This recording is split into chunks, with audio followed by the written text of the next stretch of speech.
The man woke up in terror only to find himself trapped inside a strange cave, the damp rock walls exuding a chilling and sinister aura. Suddenly, a low and eerie laugh echoed in his ears, and as he followed the sound in a panic, his eyes finally locked onto his own arm. He hurriedly tore off the black cloth to see what was wrong, only to discover a gaping, tooth-filled mouth embedded in his arm. Staring at his arm in horror, the bizarre laughter had already drenched him in cold sweat. The man's name was Dan, a local policeman who just a few days earlier was at home chatting with his pregnant wife, Vi, when he suddenly received an urgent call from his superior, forcing him to pack his gear immediately for a mission. Before he left, Vi reminded Dan not to execute suspects on the spot anymore, because she did not want him to carry further sins, hoping he could accumulate virtue for their unborn child. But Dan replied coldly that he did not want his child to live in the same world as degenerates. Though Dan verbally promised Vi he would not be impulsive again, in reality, he remained ruthless when dealing with suspects, showing no mercy to thugs,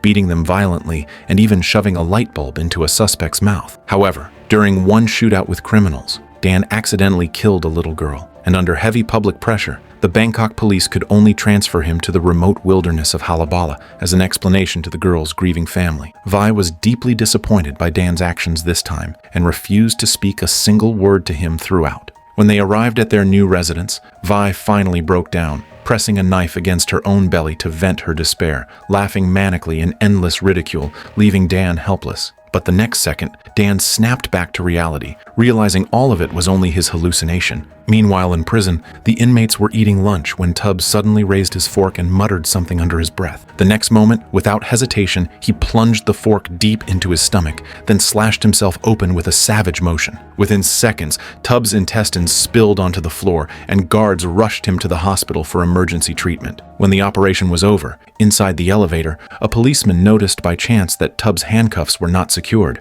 But just then Tubbs' eyes shot open, and he lunged forward, locking his arms around the guard's neck and sinking his teeth into his throat. The cramped elevator instantly descended into chaos, while the male nurse, witnessing the scene, nearly wet his pants in fright. Tubb then grabbed the pistol from the guard's waist and executed the other two officers one by one, before ripping a chunk of flesh from the man's neck, chewing it viciously and swallowing it down. Finally, he disguised himself as a medic, fooled the security guards, and escaped the hospital in a waiting car. His accomplice handed him an ancient necklace, and once again, Tubb whispered the same chilling incantation. News of Tubbs' prison break quickly reached Dan, and according to reliable informants, Tubb had already fled into the Halabala jungle, intending to use an ancient tunnel hidden there to escape into Malaysia. Hearing this, Dan rushed back to his room, picked up his gun, and prepared to capture Tubb alive, convinced that this great achievement would earn him a return to Bangkok. But Vi knew that Tubb was different from ordinary criminals. She begged Dan not to take the risk, but Dan had already made up his mind and promised to return within 3 days. Realizing no one could change Dan's mind once made,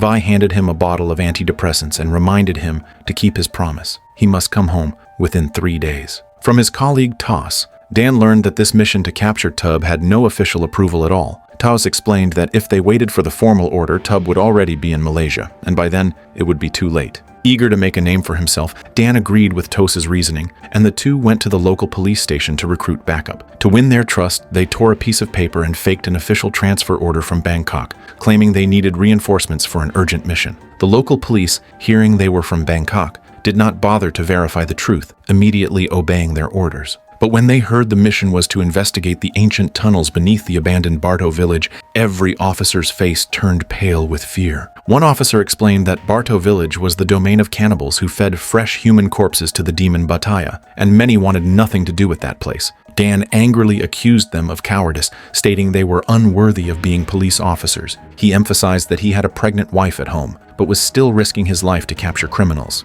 This shamed the 3 officers into silence. The officers added that a hunter was needed to guide them there, and the only candidate was a one-eyed old man imprisoned for killing animals. When Dum heard they wanted him to guide them to Barto village, he responded with a mocking laugh. ถ้าพวกมึงอยากเจอของจริงกูก็จะพาเข้าไป Soon after, the 5 men set out on a small boat under Dum's lead, heading toward the village. As they traveled, Dum recounted the jungle's history. Long ago, this was one of the richest rainforests on Earth, with countless legends tied to it. But the most terrifying was always the cannibals of Barto. Their lairs were hidden inside the caves of the forest, and their bodies looked very much like monkeys, with short, stunted tails. They preyed on unsuspecting villagers and curious travelers, devouring their flesh and offering the severed heads as sacrifices to the demon Bataya. Bataya thrived on human heads, consuming their souls, cunning and manipulative, ruling over the entire village. The villagers from neighboring areas were well aware of the dangers of Barto village. To prevent harm from spreading to their own people, they banded together and plotted to destroy Barto village. These villagers showed no mercy, not even to infants, and burned everyone in Barto village alive. But even so, the demon Bataya still existed, and it continued to linger in that very place. After what felt like an eternity, the group finally reached shore. Dum lit an incense stick, but it extinguished instantly, a dire omen that entering the jungle now meant certain death. But Dan insisted on entering the forest immediately, even though Dum repeatedly warned him that he might die a terrible death. With no choice, Dum agreed to lead them, plucking 5 leaves to represent the 5 officers, leaving the rest to fate. He told them they must possess iron willpower, no matter what they saw or heard. They must not scream, or they would never leave the jungle alive. When night fell, the group decided to rest where they were. Dum surrounded them with a red rope and reminded them that under no circumstances should they step outside the rope. Even if they needed to relieve themselves, they had to hold it in. Later that night, Dan, resting with his eyes closed, heard a voice whispering in his ear. He looked into the forest but saw nothing unusual. When he turned back, Dum and the 4 policemen were gone. Dan raised his weapon, scanning the darkness. At that moment, Vi's voice suddenly echoed in his ears, and as Dan turned toward the source of the sound, he was shocked to see Vi standing in the forest. พี่แดนคะ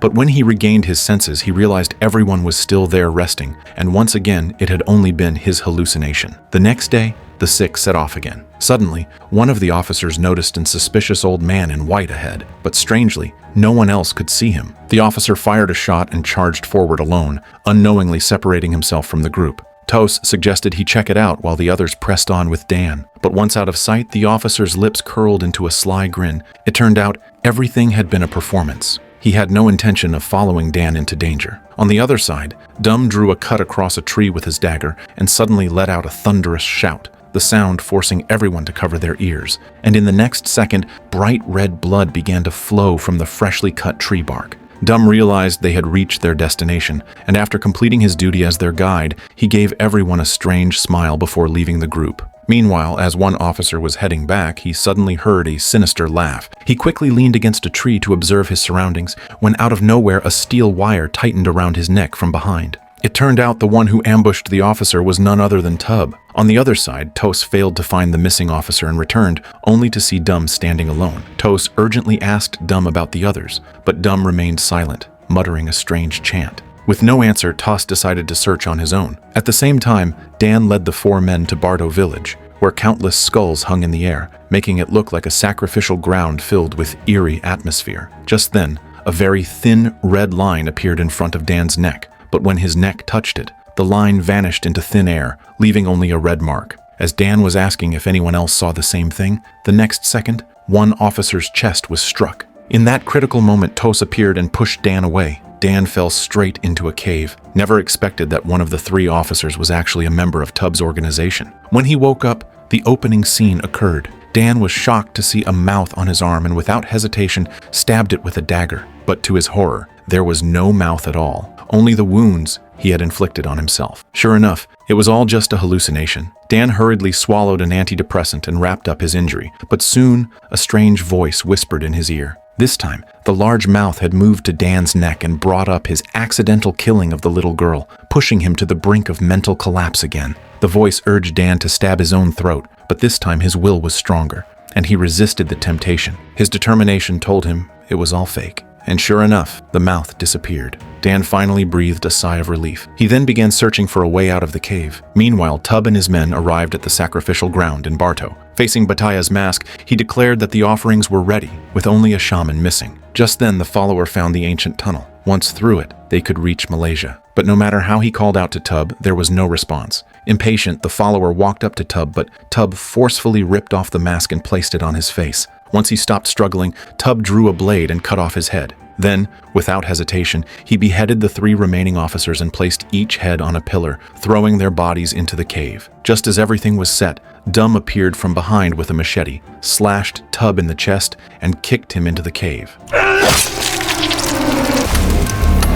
Moments later, the sound of chewing echoed from within. Tub had become Bataya's meal. Dan managed to escape from the cave and stumbled upon the sacrificial ground, only to find that the officers who had come with him were now reduced to nothing but severed heads. He frowned deeply at the sight. As he turned, Dum suddenly appeared beside him and stabbed with a dagger. During the struggle, Dan learned that Dum had once been the leader who set fire to Bardo village. To protect their village, he would never allow anyone to leave this place, fearing that Bataya might follow Dan out of Bardo village and bring disaster to the other villagers. Realizing Dum was determined to kill him, Dan grabbed a pistol from the ground and shot Dum dead. After all this, Dan was still shaken. He wanted to leave this place of trouble as soon as possible, but no matter how many times he tried, he couldn't escape the sacrificial grounds. He then noticed one of the pillars was missing a head. Understanding the ritual had to be completed, he severed Dum's head and placed it on the pillar. Sure enough, he soon escaped the forest and reached the riverbank. Back home, Vi looked at Dan's battered body with heartache,